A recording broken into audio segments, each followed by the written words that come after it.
Jens Birgersson, who's the President and Chief Legal Officer of ROCKWOOL Group, to join us. Buildings represent 32% of global energy consumption and a quarter of all human-induced emissions globally. Insulating them can significantly reduce that footprint, and so there is a vital role here in tackling climate change, and by the way, it helps save money. And ROCKWOOL, therefore, must be part of any conversation on tackling climate change, as must other businesses in this sector, because they have also a vital role to play. Jens, would you like to come and share your thoughts?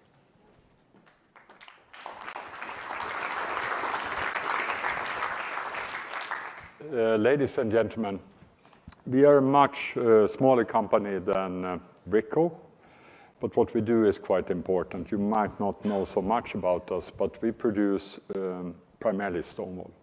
1 year's production from our company over its lifetime will save the equivalent of 5% of the whole EU CO2 and energy. So that's coming here today and talk. I would like to put the focus on a very simple focus area that I hope one day will become a no-brainer in the debate about what to do.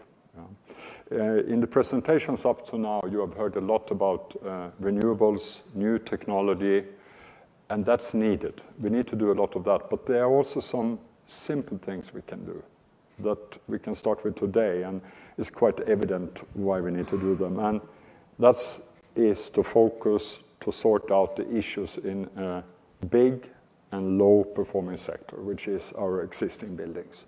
And it's the biggest potential of all potentials there are to reduce CO2 and greenhouse gases. So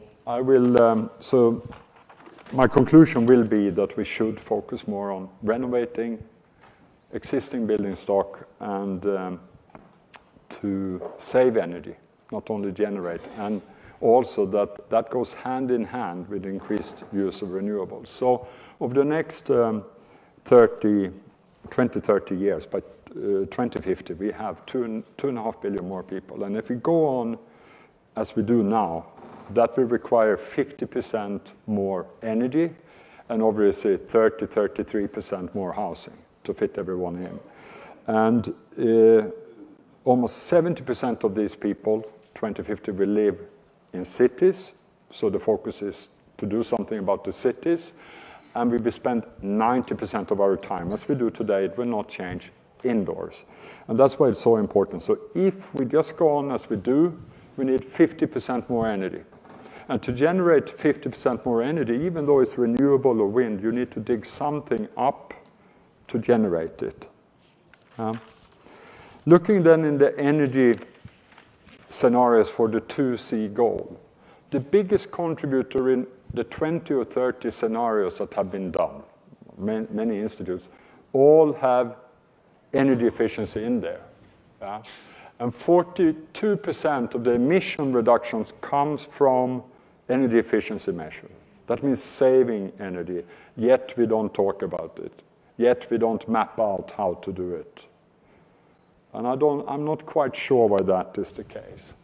If we look at, there are two ways to reduce greenhouse gas emission. One is, of course, to generate it in an efficient way. So obviously coal, natural gas, these are the grams CO2 you need to generate the kilowatt hours. It's vastly worse than solar, PV, and wind. But solar and wind, to create it, you need to dig something out and build a machine. And it's a great strategy, and we should do it. But if you look at insulation, stone wool lasts for 50, 60, 70 years. It's only 2 grams of CO2 needed per kilowatt hours you save. So that 50% increase, you can drop. So if we go into some more examples then, what would that give on the global scale? This is from the IPCC report, Climate Change, Mitigation. You have 6 billion gigaton of CO2 saving potential in the buildings with existing technology. And by renovating and taking care of what we have, if you have a building and you want to make it better, you tear it down, you throw a lot of waste. 35% of all waste on Earth today comes from the housing market, construction market. You save that waste and you polish what you have. You renovate it. And instead of renovating 1% once every 100 years, you renovate now. And if you keep working on that, you can drop the CO2 and the energy consumption of those buildings with 50 up to 90%. And it's not difficult. We know how to do it. And I want to move on to the New York, I mean, the city on Earth. Some of you come from other cities, but New York is a leading city. That's why we are here. 70% in New York of the greenhouse gases comes from buildings. It's astonishing. And if you look at that, to create biofuel or something and put it in the tank of a car with holes in it, that's not a good strategy. You should address that. We can drop that by cut the 70% in half, or we can take 70% of the 70 out with existing technology, just renovating, energy efficiency, renovating the buildings we have. And you reduce the heating needs with 70%. And the other aspect with that is that solar and wind is intermittent. If you have a well-insulated building stock with a nice indoor climate, it doesn't matter if you have electricity for heating for 20 hours. It stays warm or it stays cold. So it works together as a battery for renewables. So with that, I just want to say that new technology, renewables, we should do all of that. But don't forget about the very simple action of starting to renovate, to just insulate and save energy. The saved kilowatt hours is the best we can do. And why doesn't that happen? Why hasn't it happened? I think one of the reasons is we need to step into people's life. It's complicated to renovate it, and you need policy innovation, and you need determination. Because today energy is still quite cheap. The CO2 impact is also too cheap today. But if we have some policy innovation, this can be done, and we get going. You could reduce the total greenhouse gas emissions on Earth 20 to 30% by just this simple measure. Thank you. So we've got this opportunity to have the dialogue instead of people on, kind of just saying it's your problem or it's my problem. We can actually get people together. So I'd quite like to ask each of our panelists to think about what's the one thing that you think the policymakers could do to accelerate the sorts of actions you've been taking to step up, which you all clearly are doing very, very strongly. So, Stephen, if I could start with you. You particularly drew attention to the opportunities there exist for a big company to try to get their supply chains to join on the journey. Is there something the policymakers could do to help you with that, or to support the actions that you're taking in some other way to help you accelerate your delivery? That's a very good question indeed. I mean, I think in terms of where we've come from, and it is a very poignant metaphor, this looking up versus looking down, because the mountain is very steep that we need to climb. In terms of policy, I think that essentially I would just characterize government as being so intrinsic to what corporations are trying to do. And so to engage with, in particular, say, take, for example, cocoa, to engage with origin governments under the recognition that we can't do it all ourselves. We need to act with them as participants to actually, and with their permission, to engage in their country and in the supply chain such as cocoa to make the difference that we're trying to do. I mean, take for example, over the last 10 years, and even more than that, as we've delved into our supply chain to a significant degree, we've seen that while we're certainly making a change, it's just not at the level that we are trying to affect. The outcome is not up to what we're trying to accomplish. And so whether it's with government or with NGOs looking at certification of, say, for example, cocoa as one raw material among many that are purchased and used throughout the world by large companies, we've seen that we need to actually step beyond what we're doing with certification and double down our efforts to actually go even deeper into our supply chains. I think what is heartening is that the technology is there and the science is there to help us do that. And so, for example, with the government's permission and involvement, we're able to actually GPS locate every single farm that we're purchasing cocoa from and ensure that it's not in or threatening a protected area, a protected forested area. Because, of course, we know that deforestation is a huge contributor to greenhouse gas emissions.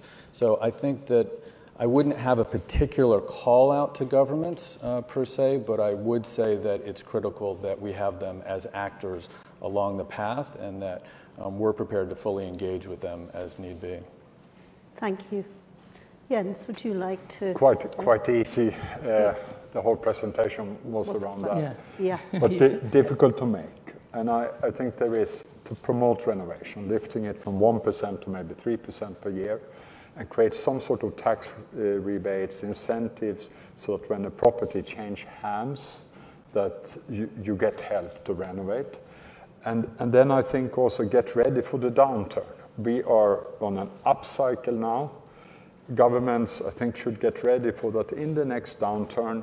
Let's use it to create jobs, renovate, maybe rather than quantitative easing. You can use the opportunity of a downturn to sort some of these issues out. So renovation, policy for renovation.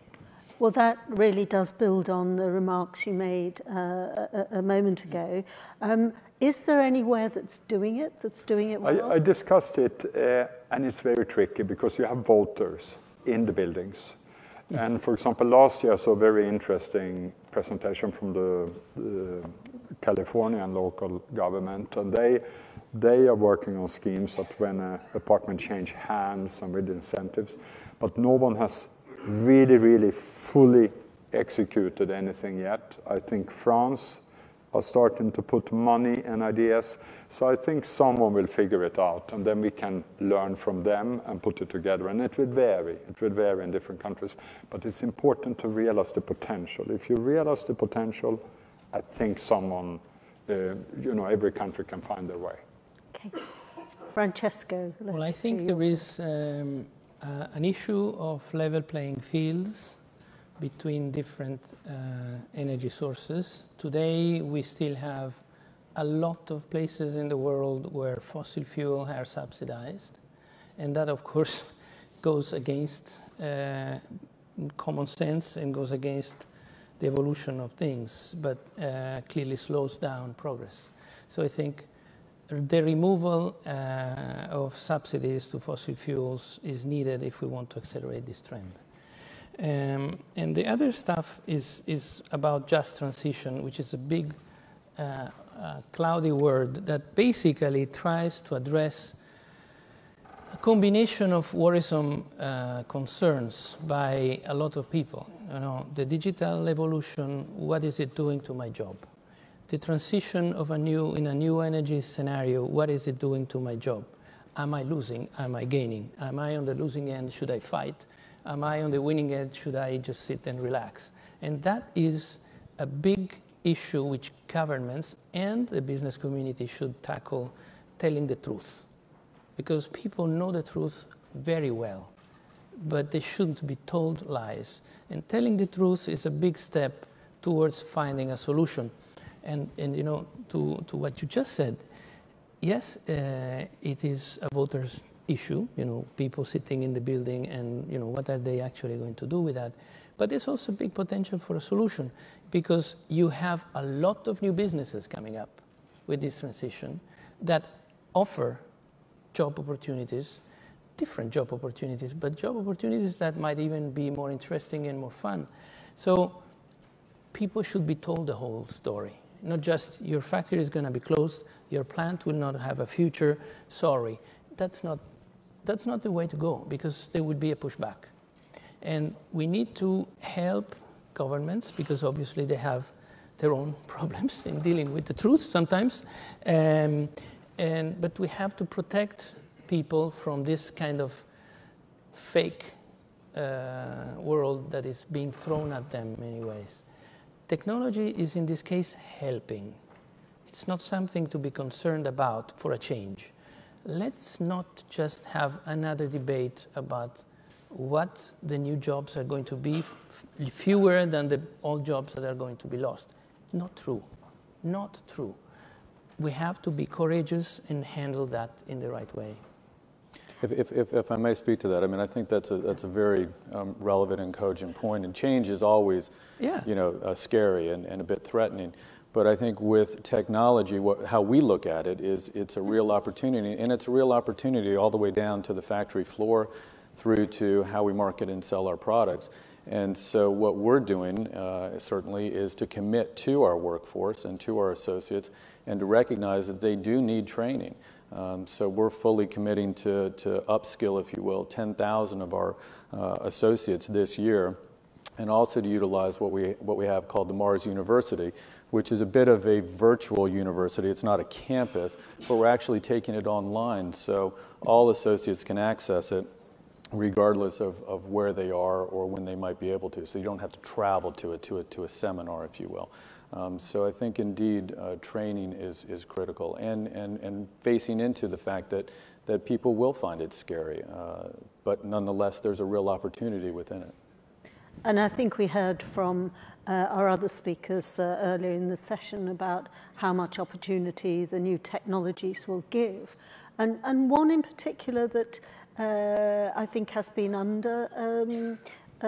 delivered. You talked, Francesco, about electrification of industrial processes. Yeah. I mean, given the advantages it can bring, why hasn't that happened more quickly, do you think? Is it about capital investment? Is it about lack of bandwidth for management to do it?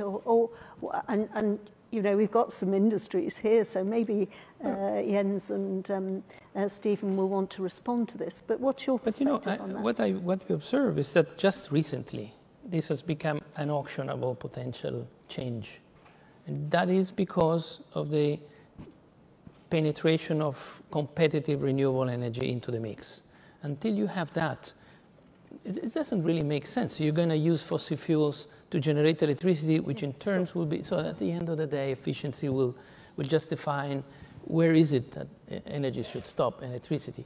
But imagine that you have 30, 40, 50, 60, 70% at the zero marginal cost energy into a mix, which means your electricity costs will go to levels that today are unthinkable.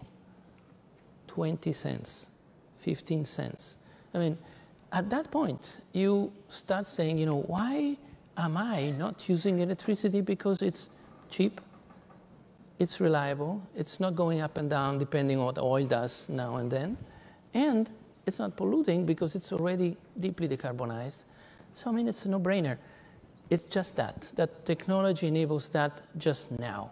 So it's a question that today we have this potential in front of us, and the world is already using it. And you will see that when the World Energy Outlook will be out, electricity demand is picking up twice the speed of global energy demand, which means that people are not stupid. They're already getting there. And big corporations are getting into that because they see prices what they are. I mean, it's obvious. Just to comment in it, we have about 45 manufacturing plants, and they were not built yesterday. So they are a product of the industrial history. So today, about 60% of the electricity in the US is fossil and 45% in Europe. It's similar there. There's a lot of electricity, but you need stable electricity, and you can't have interruptions. So I think as that sector moves forward, the factory will move forward, and in 10, 15, 20 years, it's all electrical. And another impact of that is that when everything runs off electrical motors, control system, etc. Today, if you go to dinner and you ask, I have kept asking this question for 3.5 years, will any of your children work in a factory?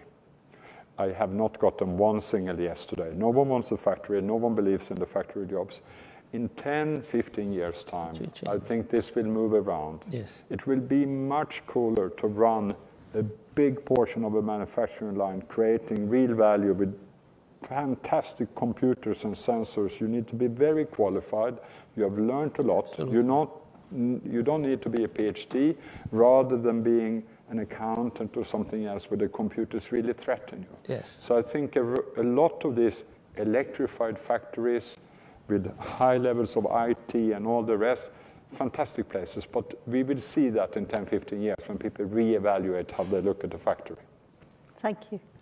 So we're getting, Please, no, Stephen, if you have a last thought. No, please.